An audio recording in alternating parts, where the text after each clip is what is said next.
ಎಲ್ಲರಿಗೂ ನಮಸ್ಕಾರ. ಇವತ್ತಿನ ವಿಡಿಯೋದಲ್ಲಿ ನಾನು ನಿಮಗೆ 7ನೇ ವೇತನ ಆಯೋಗದ ಬಗ್ಗೆ ರಾಜ್ಯ ಸರ್ಕಾರಿ ನೌಕರರ ಸಂಘದ ಅಧ್ಯಕ್ಷರಾದಂತಹ ಪಿ. ಷಡಕ್ಷರಿ ಅವರು ನೀಡಿರುವಂಥ ಪ್ರೆಸ್ ಮೀಟ್ನಲ್ಲಿ ಏನೆಲ್ಲ ವಿಷಯಗಳನ್ನು ತಿಳಿಸಿದ್ದಾರೆ ಅನ್ನೋದನ್ನು ತಿಳಿಸ್ಕೊಡಲಿದ್ದೇನೆ. ಸೊ ಈ ವಿಡಿಯೋನ ಪೂರ್ತಿಯಾಗಿ ನೋಡಿ, ಹಾಗೂ ಇನ್ನೂ ಯಾರಾದರೂ ನನ್ನ ಚಾನಲ್ಗೆ ಸಬ್ಸ್ಕ್ರೈಬ್ ಮಾಡ್ಕೊಂಡಿಲ್ಲ ಅಂದರೆ ಉಚಿತವಾಗಿ ಸಬ್ಸ್ಕ್ರೈಬ್ ಮಾಡ್ಕೊಳ್ಳಿ. ಸಬ್ಸ್ಕ್ರೈಬ್ ಮಾಡ್ಕೊಳ್ಳೋದಕ್ಕೆ ಯಾವುದೇ ರೀತಿಯ ಚಾರ್ಜಸ್ ಇರಲ್ಲ. ಸಬ್ಸ್ಕ್ರೈಬ್ ಮಾಡ್ಕೊಳ್ಳೋದ್ರಿಂದ ಒಂದು ಅಡ್ವಾಂಟೇಜ್ ಏನಂದರೆ, ನಾನು ನಿಮಗೆ ಹೊಸ ವೀಡಿಯೋನ ಅಪ್ಲೋಡ್ ಮಾಡಿದ ತಕ್ಷಣ ನಿಮಗೆ ಇಮಿಡಿಯೇಟಾಗಿ ನೋಟಿಫಿಕೇಷನ್ ಸಿಗುತ್ತೆ. ಹಾಗೂ ಯಾವುದೇ ರೀತಿಯ ವಿಷಯಗಳಿದ್ದರೂ ಇಮಿಡಿಯೇಟಾಗಿ ಗೊತ್ತಾಗುತ್ತೆ. ಅದಕ್ಕೋಸ್ಕರ ಸಬ್ಸ್ಕ್ರೈಬ್ ಮಾಡ್ಕೊಳ್ಳಿ ಅಂತ ನಾನು ತಿಳಿಸೋದು. ಹಾಗೆ ನನ್ನ ಚಾನಲ್ನ ನಾನು ರೆಗ್ಯುಲರ್ ಆಗಿ ಗೌರ್ಮೆಂಟ್ ಎಂಪ್ಲಾಯೀಸಿಗೆ ಮತ್ತು ಪೆನ್ಷನರ್ಸಿಗೆ ರಿಲೇಟೆಡ್ ಇನ್ಫಾರ್ಮೇಷನನ್ನು ನೀಡ್ತಾನೆ ಇರ್ತೀನಿ. ಹೆಚ್ಚಾಗಿ ರಾಜ್ಯ ಸರ್ಕಾರಿ ನೌಕರರ ಏನೇ ಅಪ್ಡೇಟ್ಸ್ ಇದ್ರೂ ಅದನ್ನು ಕೂಡ ತಿಳಿಸ್ತಾ ಇರ್ತೀನಿ. ಈ ವಿಡಿಯೋದಲ್ಲಿ ನಾನೇನು ಹೇಳ್ತಿದ್ದೆ ಅಂದರೆ, ರೀಸೆಂಟಾಗಿ ನಿಮ್ಗೆ ಗೊತ್ತೇ ಇದೆ 7ನೇ ವೇತನ ಆಯೋಗದ ಜಾರಿ ಬಗ್ಗೆ ಸಚಿವ ಸಂಪುಟ ಸಭೆ ನಡೀತು. ಮೊದಲನೇ ಸಚಿವ ಸಂಪುಟ ಸಭೆಯಲ್ಲಿ ಯಾವುದೇ ರೀತಿಯ ಅಂದರೆ ಜಾರಿಗೆ ಮಾಡ್ತೀವಿ ಅಂತ ಅಷ್ಟೇ ಹೇಳಿದರು, ಆದರೆ ಇನ್ನೂ ಜಾರಿಗೆ ತಂದಿರಲಿಲ್ಲ. ಯಾಕಂದರೆ ನಾನು ಹಳೆ ವೀಡಿಯೋಸಲ್ಲಿ ಹೇಳ್ದಾಗೆ ವಿಧಾನ ಪರಿಷತ್ನ ಚುನಾವಣೆಗೋಸ್ಕರ ನೀತಿ ಸಂಹಿತೆಯನ್ನು ಇಟ್ಟಿದ್ದರಿಂದ ಅದು ಮುಗಿಯಲ್ಲವರೆಗೆ ವೆಯ್ಟ್ ಮಾಡ್ತಾಯಿದ್ರು ಜೂನ್ 16ವರೆಗೆ. ಆಮೇಲೆ ಅದಾದಮೇಲೆ ಈಗ ರಾಜ್ಯ ಸರ್ಕಾರಿ ನೌಕರರ ಸಂಘದ ಅಧ್ಯಕ್ಷರಾದಂಥ ಪಿ. ಷಡಕ್ಷರಿ ಅವರು ಪ್ರೆಸ್ ಮೀಟ್ ಮಾಡಿ ಅವರು ಏನು ಮಾಡ್ತಾರೆ, ಮುಂದೆ ನಿರ್ಧಾರ ಏನು ಅನ್ನೋದ್ರ ಬಗ್ಗೆ ತಿಳಿಸಿದ್ದಾರೆ. ಜೂನ್ ಅಂತ್ಯ ಅಂದರೆ ಜೂನ್ 30ವರೆಗೆ ಸರ್ಕಾರಕ್ಕೆ ನಾವು ನೌಕರರ ಸಂಘದಿಂದ ಗಡುವು ನೀಡಿದ್ದೇವೆ ಅಂತ ಹೇಳಿದ್ದಾರೆ. ಹಾಗೂ ಅವ್ರು ಏನೇನು ಹೇಳಿದ್ರು ಇದೆಲ್ಲ ಅವ್ರದ್ದೇ ವರ್ಡ್ಸು. ಅದನ್ನು ನಾನು ಟೈಪ್ ಮಾಡಿ ಇಟ್ಕೊಂಡಿದ್ದೀನಿ, ನಿಮಗೆ ಹೇಳೋಕ್ಕೆ ಯಾವ ಪಾಯಿಂಟು ಮಿಸ್ ಆಗಬಾರ್ದು ಅಂತ ಹೇಳಿಬಿಟ್ಟು. ಸೊ ಅದನ್ನು ನೋಡೋಣ ಏನೇನು ಹೇಳಿದ್ದಾರೆ ಅಂತ. ಮೊದಲನೇದಾಗಿ 7ನೇ ವೇತನ ಆಯೋಗದ ಶಿಫಾರಸು ಯಥಾವತ್ತಾಗಿ ಜಾರಿಗೆ ತರಲು ಜೂನ್ ಅಂತ್ಯದವರೆಗೆ ಕಾಯುತ್ತೇವೆ. ಸರ್ಕಾರ ಉದಾಸೀನತೆ, ನಿರ್ಲಕ್ಷ್ಯ ತೋರಿದರೆ ಹೋರಾಟದ ರೂಪುರೇಷೆ ಸಿದ್ಧಪಡಿಸಬೇಕಾಗುತ್ತದೆ. ಮುಂದಿನ ಸಚಿವ ಸಂಪುಟ ಸಭೆಯಲ್ಲಿ ಈ ಕುರಿತು ಚರ್ಚೆ ಮಾಡುವುದಾಗಿ ಮುಖ್ಯಮಂತ್ರಿ ಸಿದ್ದರಾಮಯ್ಯನವರು ತಿಳಿಸಿದ್ದಾರೆ. ಅಲ್ಲದೆ ಆರ್ಥಿಕ ಇಲಾಖೆಯ ಉನ್ನತ ಅಧಿಕಾರಿಗಳ ಜೊತೆ ಚರ್ಚೆ ಮಾಡಿದಾಗ ಸ್ಪಷ್ಟ ಭರವಸೆ ನೀಡಿದ್ದಾರೆ. ಲೋಕಸಭೆ ಚುನಾವಣೆ ನೀತಿ ಸಂಹಿತೆ ಮುಕ್ತಾಯಗೊಂಡಿದ್ದು 7ನೇ ವೇತನ ಆಯೋಗ ಜಾರಿಗೆ ತರಲು ರೂಪುರೇಷೆ ಸಿದ್ಧಪಡಿಸಲು ಸಚಿವ ಸಂಪುಟದಲ್ಲಿ ತೀರ್ಮಾನ ತೆಗೆದುಕೊಳ್ಳಲು ಕಾಲಾವಕಾಶ ನೀಡುತ್ತೇವೆ. ಸರ್ಕಾರ ಸಿದ್ಧತೆ ಮಾಡಿಕೊಳ್ಳದಿದ್ದರೆ ರಾಜ್ಯ ಸರ್ಕಾರಿ ಸಮಿತಿ ಸಭೆ ಕರೆದು ಹೋರಾಟದ ಮೂಲಕ ನಮ್ಮ ಹಕ್ಕುಗಳನ್ನು ಪಡೆಯಬೇಕಾಗುತ್ತದೆ.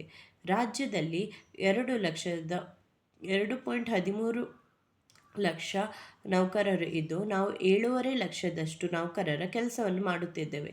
ಇನ್ನೂ 2.5 ಲಕ್ಷ ಹುದ್ದೆಗಳು ಖಾಲಿ ಉಳಿದಿವೆ. ಖಾಲಿ ಇರುವ ಹುದ್ದೆಗಳನ್ನು ಸರ್ಕಾರ ಪೂರ್ಣ ಪ್ರಮಾಣದಲ್ಲಿ ಭರ್ತಿ ಮಾಡಬೇಕು. NPS OPS ಆಗಬೇಕು.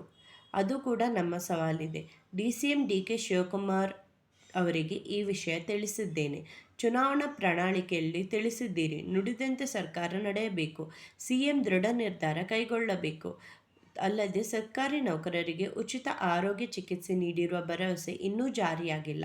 ಆದಷ್ಟು ಬೇಗ ಜಾರಿಗೆ ತರಬೇಕು. ಪ್ರಮುಖವಾದ ಈ 3 ಬೇಡಿಕೆ ಈಡೇರಿಸಬೇಕು ಅಂತ ಹೇಳಿದ್ದಾರೆ.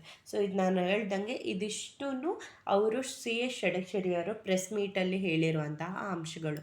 ಸೊ ಅವ್ರು ಏನು ಹೇಳಿದ್ದಾರೆ ಅಂದರೆ, ಮೇನ್ಲಿ ಜೂನ್ ಎಂಡ್ವರೆಗೆ ಎಲ್ಲರೂ ಆಲ್ರೆಡಿ ಸರ್ಕಾರಿ ನೌಕರರ ನಿರೀಕ್ಷೆ ಮಾಡಿ ಸುಸ್ತಾಗಿ ಹೋಗಿದ್ದಾರೆ. ಎಲ್ಲರೂ ಹೋರಾಟ ನಡೆಸಬೇಕು ಅಂತ ಅವ್ರ ಮೇಲೂ ಪ್ರೆಷರ್ ಹಾಕ್ತಾ ಇದ್ದಾರೆ. ಸೊ ಹಾಗಾಗಿ ಅವರು ಏನು ಹೇಳಿದ್ದಾರೆ ಅಂದರೆ, ಜೂನ್ ಎಂಡ್ವರೆಗೆ ಇವಾಗಷ್ಟೇ ಚುನಾವಣೆ ಮುಗಿದಿದೆ, ಮತ್ತು ಅದನ್ನು 7ನೇ ವೇತನ ಆಯೋಗ ಜಾರಿಗೆ ತರಿಸಲು ಅದನ್ನು ಸಚಿವ ಸಂಪುಟದಲ್ಲಿ ತೀರ್ಮಾನ ಕೈಗೊಳ್ಳೋದಕ್ಕೋಸ್ಕರ ನಾವು ಜೂನ್ 30ರವರೆಗೆ ನಾವು ಟೈಮ್ ಕೊಡ್ತೀವಿ. ಆ ಟೈಮ್ ಒಳಗಡೆನೆ ನಮ್ಮ 3 ಬೇಡಿಕೆಗಳನ್ನು ಈಡೇರಿಸಬೇಕು. ಒಂದು ವೇಳೆ ಈಡೇರಿಸಿಲ್ಲ ಅಂದರೆ ರಾಜ್ಯ ಸರ್ಕಾರಿ ನೌಕರರ ಸಂಘ ಹೋರಾಟವನ್ನು ನಡೆಸಿ ತನ್ನ ಹಕ್ಕುಗಳನ್ನು ಪಡೆದುಕೊಳ್ಳುತ್ತೆ ಅಂತ ತಿಳಿಸಿದ್ದಾರೆ. ಇದು ಕೂಡ ಕರೆಕ್ಟ್ ಆಗಿದೆ. ಯಾಕಂದರೆ ತುಂಬಾ ಡಿಲೇ ಆಗಿ ಹೋಗಿದೆ. ಇನ್ನೇನು ಕೇಂದ್ರ ಸರ್ಕಾರಿ ನೌಕರರ 8ನೇ ವೇತನ ಆಯೋಗವನ್ನು ರಚನೆ ಆಗೋ ಹಂತದಲ್ಲಿದೆ. ಆದರೆ ರಾಜ್ಯ ಸರ್ಕಾರಿ ನೌಕರರಿಗೂ ಇನ್ನೂ 7ನೇ ವೇತನ ಆಯೋಗನೇ ಜಾರಿಯಾಗಿಲ್ಲ.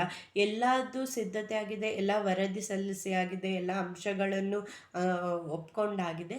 ಕೇವಲ ಅದನ್ನು ಜಾರಿಗೆ ತರೋದು ಮಾತ್ರ ಬಾಕಿ ಇದೆ. ಹಾಗಾಗಿ ಇದನ್ನು ಜೂನ್ 30ರೊಳಗೆ ಜಾರಿಗೆ ತರಲೇಬೇಕು ಅಂತ ಹೇಳಿ ರಾಜ್ಯ ಸರ್ಕಾರ ನೌಕರರ ಸಂಘದ ಅಧ್ಯಕ್ಷರು ತಿಳಿಸಿದ್ದಾರೆ. ಹಾಗೂ ಇದು ಒಂದು ವೇಳೆ ಆಗದಿದ್ದರೆ ಖಂಡಿತವಾಗಿಯೂ ಏನಾದರೂ ಸರ್ಕಾರ ಉದಾಸೀನತೆ, ನಿರ್ಲಕ್ಷ್ಯ ತೋರಿಸಿದ್ರೆ ನಾವು ಹೋರಾಟ ಮಾಡಿ ನಮ್ಮ ಹಕ್ಕನ್ನು ಪಡೆದುಕೊಳ್ತೀವಿ ಅಂತ ತಿಳಿಸಿದ್ದಾರೆ. ಹಾಗೂ ಇದರೊಟ್ಟಿಗೆ ಇನ್ನೊಂದು ಅವ್ರು ಏನು ಹೇಳಿದ್ದಾರೆ ಅಂದರೆ, ರಾಜ್ಯದಲ್ಲಿ ಇವಾಗ ಬರೀ 2,13,000 ಅಷ್ಟೇ ಸರ್ಕಾರಿ ನೌಕರರಿದ್ದು, ಅವರು 7,500,000 ಸರ್ಕಾರಿ ನೌಕರರು ಕೆಲಸವನ್ನು ಮಾಡ್ತಿದ್ದಾರೆ. ಅಂದರೆ ಹಲವಾರು ಡಿಪಾರ್ಟ್ಮೆಂಟ್ಗಳಲ್ಲಿ ಎಲ್ಲ ಡಿಪಾರ್ಟ್ಮೆಂಟ್ಗಳು ಒಟ್ಟು ಸೇರಿಸಿ ಇನ್ನೂ 2,500,000 ಹುದ್ದೆಗಳು ಖಾಲಿ ಉಳಿದಿವೆ. ಸೊ ಈ ಹುದ್ದೆಗಳಿಗೆ ಕೂಡ ಬೇಗನೆ ನೇಮಕಾತಿಯನ್ನು ಮಾಡ್ಕೊಳ್ಬೇಕು ಅಂತ ತಿಳಿಸಿದ್ದಾರೆ. ಯಾಕಂದರೆ ಎಷ್ಟು ಜನ ಕಡಿಮೆ ಆದಷ್ಟು ಯಾರ್ಯಾರು ಇದ್ದೀರೋ ಅವ್ರ ಮೇಲೇ ಕೆಲಸದ ಪ್ರೆಷರ್ ಜಾಸ್ತಿ ಆಗ್ತಾ ಹೋಗುತ್ತೆ. ಸೊ ಇದೊಂದು ಮೇನ್ ಬೇಡಿಕೆ ಆಗಿದೆ, ಇದನ್ನು ಮಾಡಲೇಬೇಕು ಅಂತ ತಿಳಿಸಿದ್ದಾರೆ. ಇನ್ನೊಂದು ಇವಾಗಲೇ ಎಲ್ಲರಿಗೂ ಗೊತ್ತಿದೆ, NPS ಬಂದು ಎಷ್ಟೊಂದು ಪ್ರಾಬ್ಲಮ್ ಆಗಿದೆ ಎಲ್ಲ ಸರ್ಕಾರಿ ನೌಕರರಿಗೂ ಅಂತ ಹೇಳಿಬಿಟ್ಟು. ಹಾಗಾಗಿ ಆ ಹೊಸ ಪಿಂಚಣಿಯನ್ನು ತೆಗೆದು ಹಳೆ ಪಿಂಚಣಿ ಯೋಜನೆಯನ್ನೇ ಮತ್ತೆ ಜಾರಿಗೆ ತರಬೇಕು ಅಂತ DK ಶಿವಕುಮಾರ್ ಅವರು ಕೂಡ ಈ ವಿಷಯ ತಿಳಿಸಿದ್ದಾರೆ. ಅವರು ಕೂಡ ಒಪ್ಕೊಂಡಿದ್ದಾರೆ. ಚುನಾವಣಾ ಪ್ರಣಾಳಿಕೆಯಲ್ಲಿ ಅಂದರೆ ಚುನಾವಣೆ ಎಲೆಕ್ಷನ್ ಅನೌನ್ಸ್ ಆದಾಗ ನಾವು ಎಲೆಕ್ಷನ್ ಮುಗಿದ ತಕ್ಷಣ 7ನೇ ವೇತನ ಆಯೋಗನ ಜಾರಿಗೆ ತಂದು OPS ಕೊಡ್ತೀವಿ, ಮತ್ತು 7ನೇ ವೇತನ ಆಯೋಗದ ಪ್ರಕಾರನೇ ಹೈಕನ್ನು ಕೂಡ ಜಾರಿಗೆ ಮಾಡ್ತೀವಿ, ತುಟ್ಟಿ ಭತ್ಯೆ ಎಲ್ಲದರಲ್ಲೂ ಹೈಕನ್ನು ಕೊಡ್ತೀವಿ ಅಂತ ತಿಳಿಸಿದ್ರು.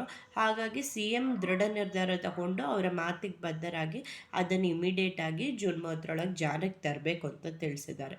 ಇನ್ನೊಂದು ಪಾಯಿಂಟ್ ಏನಂದರೆ, ಮೇಯ್ನಾಗಿ ನಾನಿವಾಗ ಆಲ್ರೆಡಿ ನನ್ನ ಚಾನಲ್ನಲ್ಲೂ ವಿಡಿಯೋ ಮಾಡಿ 7ನೇ ವೇತನ ಆಯೋಗ ಅಂಗೀಕರಿಸಿದಂಥ ಆರ್ಥಿಕ ಇಲಾಖೆಯವರು 7ನೇ ವೇತನ ಆಯೋಗದವರು ಹಲವಾರು ಪಾಯಿಂಟ್ಸ್ಗಳನ್ನು ನೀಡಿದರು. ಆದರೆ ಆರ್ಥಿಕ ಇಲಾಖೆ ಅದರಲ್ಲಿ ಕೆಲವೆಲ್ಲ ಚೇಂಜಸ್ ಮಾಡಿ ಕೆಲವು ಪಾಯಿಂಟನ್ನು ಅಂಗೀಕರಿಸಿದೆ. ಅದು ಯಾವ್ಯಾವು ಅಂತ ನನ್ನ ಚಾನಲ್ನಲ್ಲಿ ಆಲ್ರೆಡಿ ವಿಡಿಯೋ ಅಪ್ಲೋಡ್ ಮಾಡಿದ್ದೀನಿ. ನೀವೇನಾದರೂ ನೋಡಿಲ್ಲ ಅಂದರೆ ಆ ವಿಡಿಯೋವನ್ನು ನೋಡಿಬಿಟ್ಟು ತಿಳ್ಕೊಳ್ಬೋದು. ನನ್ನ ಚಾನಲಲ್ಲಿ ಒಂದು ಗೌರ್ಮೆಂಟ್ ಎಂಪ್ಲಾಯೀಸ್ ನ್ಯೂಸ್ ಅಂತ ಪ್ಲೇಲಿಸ್ಟೇ ಕ್ರಿಯೇಟ್ ಮಾಡಿದ್ದೀನಿ. ಅದರಲ್ಲಿ ರಾಜ್ಯ ಸರ್ಕಾರಿ ನೌಕರರಿಗೆ ರಿಲೇಟೆಡ್ ಎಲ್ಲ ಇನ್ಫಾರ್ಮೇಷನ್ಗಳಿದ್ದಾವೆ. 7 ಪೇ ಕಮಿಷನಲ್ಲಿ ಎಷ್ಟು ಪೇ ಸ್ಕೇಲ್ ಎಷ್ಟಾಗುತ್ತೆ, ಪಿಂಚಣಿ ಕ್ಯಾಲ್ಕುಲೇಷನ್ ಹೇಗೆ ಮಾಡಬೇಕು, ಯಾವಾಗ ಏನೇನು ಪಾಯಿಂಟ್ಸ್ಗಳನ್ನು ಆರ್ಥಿಕ ಇಲಾಖೆ ಅಂಗೀಕರಿಸಿದೆ, ಯಾರ್ಯಾರಿಗೆ ಉಪಯೋಗ ಆಗುತ್ತೆ, ಎಲ್ಲ ವಿಷಯಗಳನ್ನು ನಾನು ಡೀಟೇಲಾಗಿ ತಿಳಿಸಿದ್ದೀನಿ. ಹಾಗಾಗಿ ಅದನ್ನು ಮತ್ತೆ ಹೇಳೋಕ್ಕೋಗಲ್ಲ, ನೀವು ಆ ವಿಡಿಯೋನ ನೋಡಿ ತಿಳ್ಕೊಳ್ಬೋದು. ಇದರಲ್ಲಿ ಇನ್ನೊಂದು ಪಾಯಿಂಟ್ ಮೇನ್ ಏನು ಕೇಳಿದ್ದಾರೆ ಅಂದರೆ, ಸರ್ಕಾರಿ ನೌಕರರಿಗೆ ಉಚಿತ ಆರೋಗ್ಯ ಚಿಕಿತ್ಸೆ ನೀಡುವ ಭರವಸೆ ಜಾರಿಯಾಗಿಲ್ಲ ಇನ್ನು.